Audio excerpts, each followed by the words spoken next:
Hello and good evening, everyone. Welcome to the virtual tour of Dinosaurs, the Age of Big, Weird Feather Things. My name's Claire, and I'm the Virtual Programming and Content Coordinator here at the museum, and I'm going to be your guide for this evening. Now, before we begin our tour, I would like to begin today by acknowledging that we are meeting on Indigenous land that has been inhabited by Indigenous peoples from the beginning. As settlers, we're grateful for the opportunity to meet here, and we thank all the generations of people who have taken care of this land for thousands of years. In particular, the museum acknowledges that we are on the traditional territory of the Neutral, Anishinaabe, and Haudenosaunee peoples. The museum is situated on the Haldimand Tract, the land promised to the Six Nations that includes 6 miles on each side of the Grand River. Thank you. Now, during this evening's tour, we are going to give you a sneak peek of our new exhibition, Dinosaurs, the Age of Big, Weird, Feathered Things. In this exhibit, you're going to discover the new science surrounding dinosaurs. From footprints to feathers to fossils, Dinosaurs, the Age of Big, Weird, Feathered Things explores the modern dinosaur and what we know now instead of what we thought we knew before. The exhibit is scheduled to open on Friday, April 9th, when we're going to be reopening to the public. On Friday, April 9th, you can get up close and personal to snap a selfie with these lifelike dinosaurs, or should we call them feather-saurs? These are not your father's dinosaurs, but bring them along and learn something new about everyone's favorite extinct dinosaur.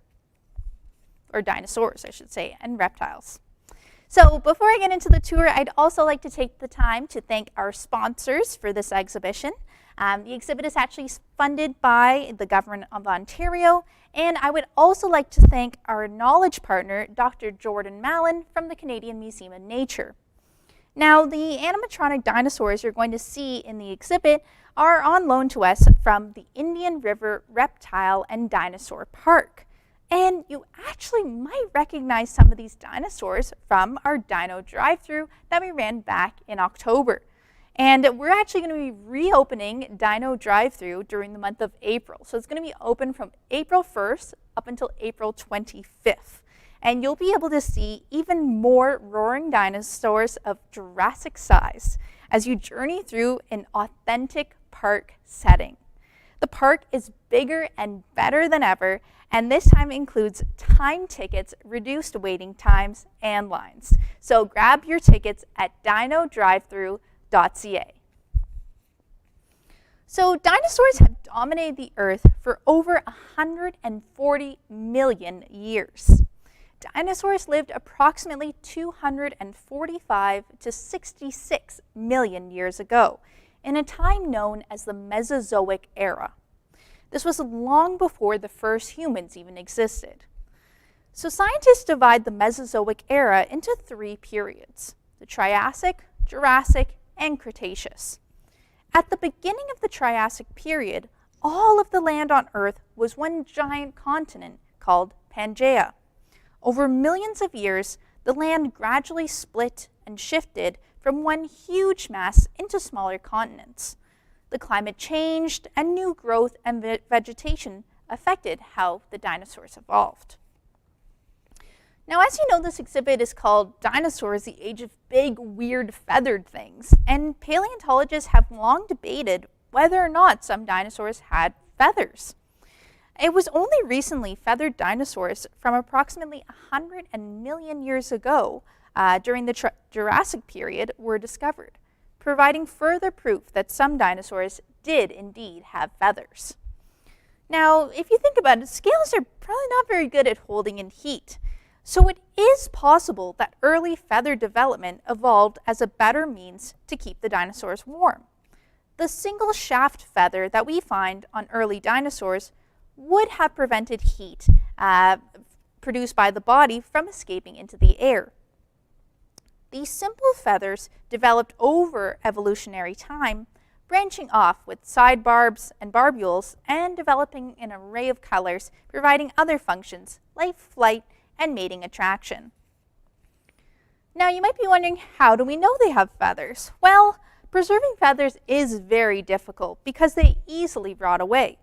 Finding fossil feathers depends upon the type of rock in which the animal was preserved. And not all dinosaurs had feathers. Feathers have only been found in one group, the Theropod dinosaurs. And so as I mentioned, sometimes we do find fossil records that give us an evidence or a glimpse of what these feathers might have been like, or some proof that feathers did exist on the dinosaurs. And so we're going to check out one of those fossils right now.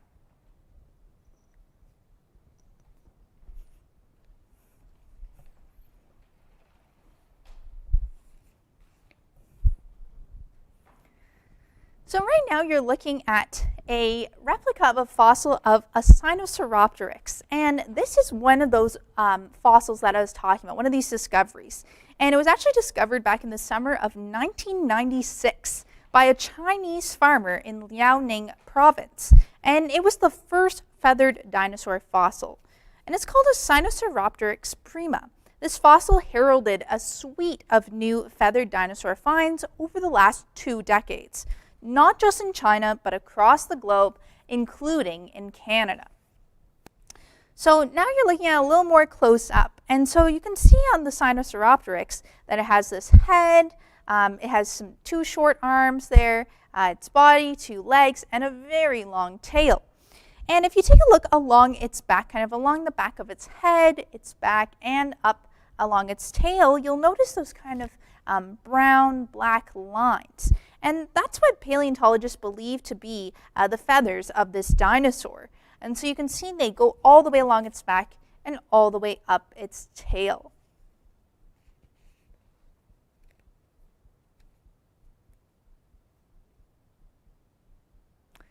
So now that we've looked at the cast of the Sinosauropteryx fossil, I'm going to show you our first replica of what we think this dinosaur may have looked like.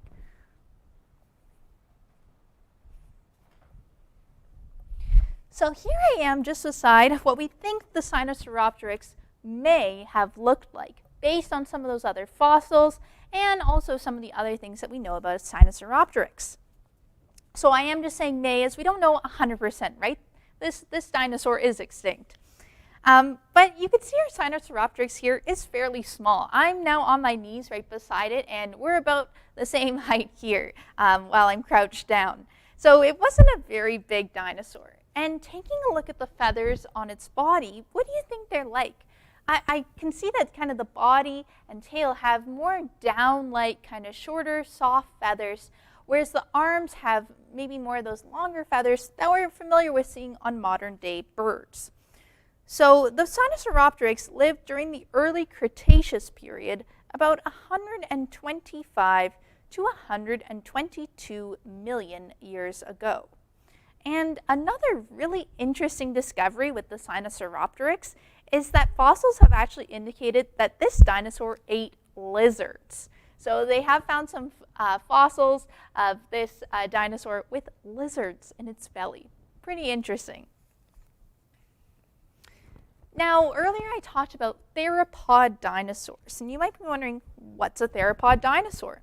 Well, a theropod dinosaur, it's a group of mostly meat-eating dinosaurs that are typically bipedal, meaning they walked on 2 legs.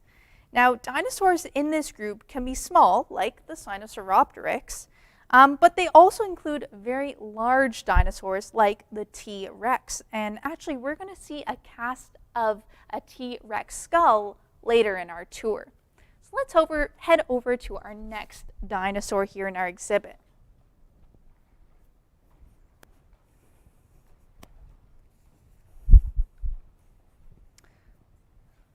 So here we now are in front of Confuciusornis. Confuciusornis lived in what is now China, and it lived about 125 to 120 million years ago. This dinosaur was not that big. Ours is a little bigger here, but they're usually pretty small and didn't have that large of a wingspan. And the male Confuciusornis sported some long tail feathers, which our Confuciusornis here, our replica, has quite a long tail as well. And so this dinosaur is named after the Chinese moral philosopher Confucius. And they also have found several hundred complete articulated specimens of the Confuciusornis.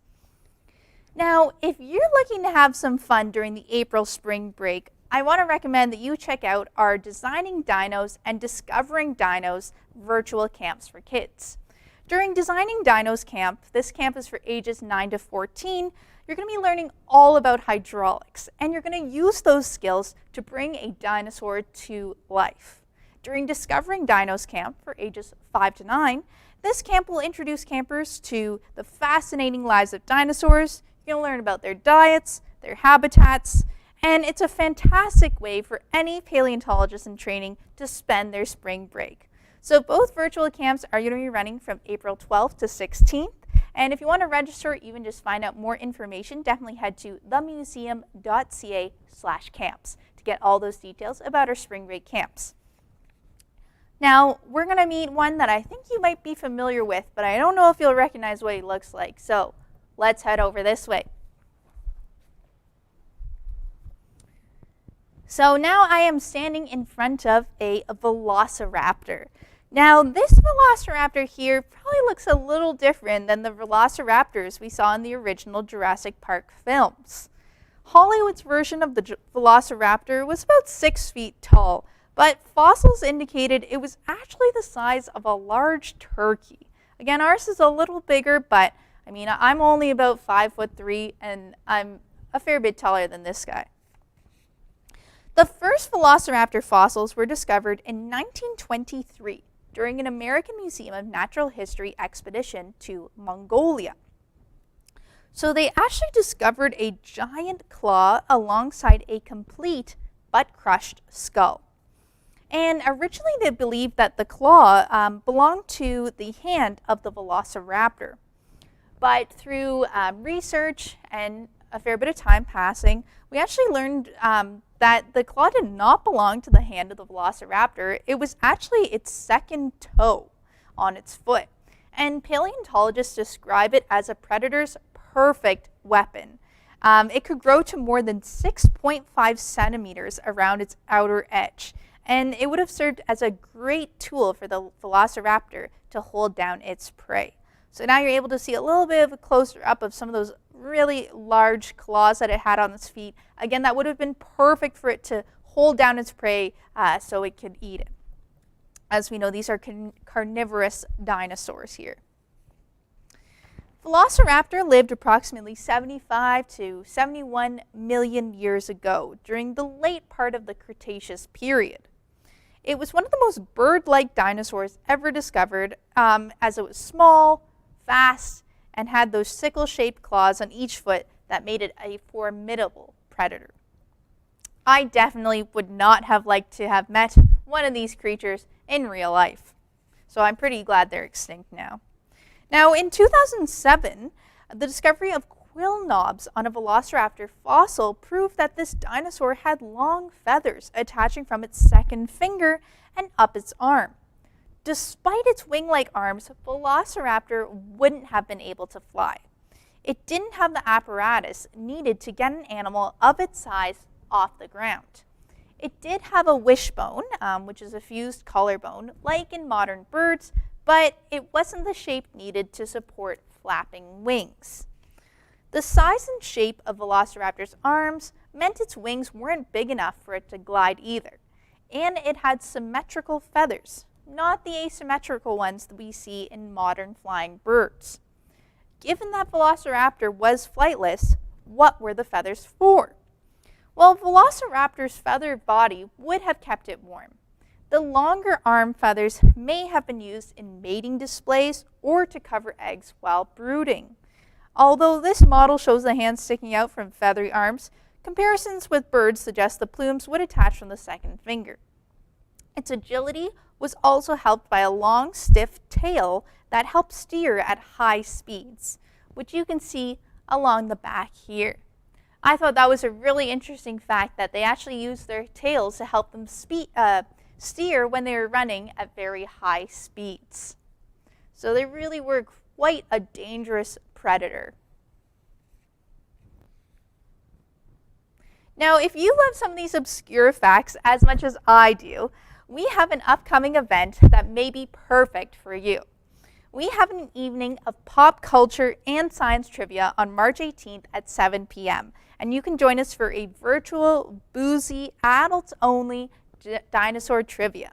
So grab your dino pack and join us for adults-only Jurassic trivia with the Insta-famous Dustin Growick, aka the Dinosaur Whisperer. Tickets are only $10 per device, meaning if there are 2, 3, or 4 of you in your household watching from the same device, it's only $10 for all of you. So grab your friends, your family, and join us for adults-only Jurassic trivia on March 18th. And you can secure your tickets at THEMUSEUM.ca. So we're going to say goodbye to our friend the Velociraptor over here, and let's head over to our next dinosaur.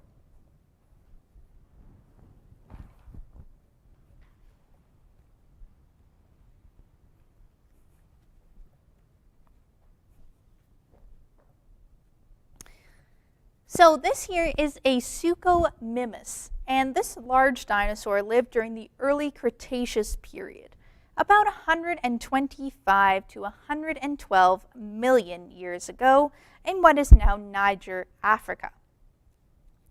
Sukomimus was named for its narrow 4-foot-long skull, which resembles that of a long-snouted crocodile.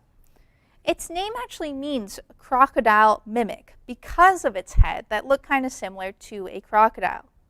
It had the most powerful forelimbs of any two-legged land animal and had foot-long thumb claws. Sukomimus was the largest and most common predator of its day.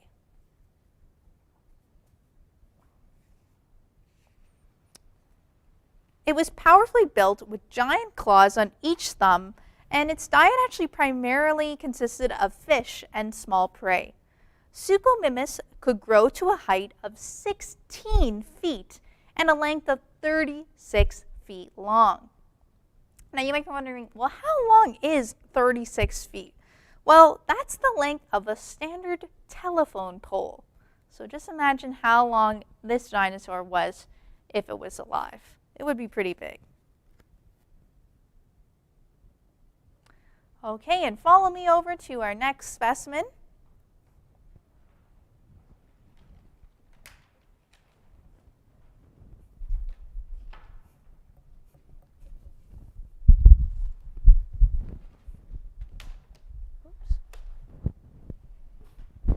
Okay, and here we are with our other specimen, our Tyrannosaurus Rex Skull. Now this is a replica. As you can see, it's not in a case and it's just out here. But this is so that you can get a photo up close when you come in person to the museum when we reopen in April. So Tyrannosaurus Rex lived approximately 66 million years ago during the late Cretaceous period. And its name actually means tyrant lizard king. T-Rex was among the largest and scariest carnivores that ever lived. Its brain was twice the size of other giant dinosaurs, and it was faster and had better vision.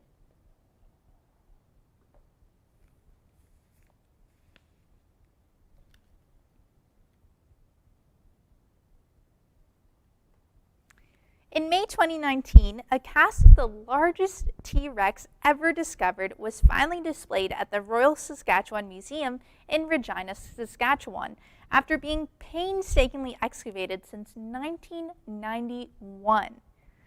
It was nicknamed Scotty, and it's actually the world record holder at a whopping 45 feet long.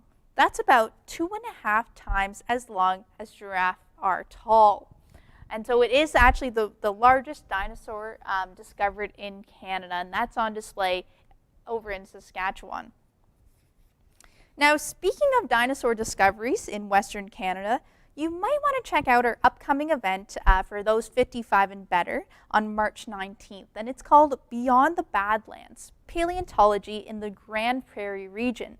And that's a presentation and Q&A with Nicholas Carter from the Philip J. Currie Dinosaur Museum.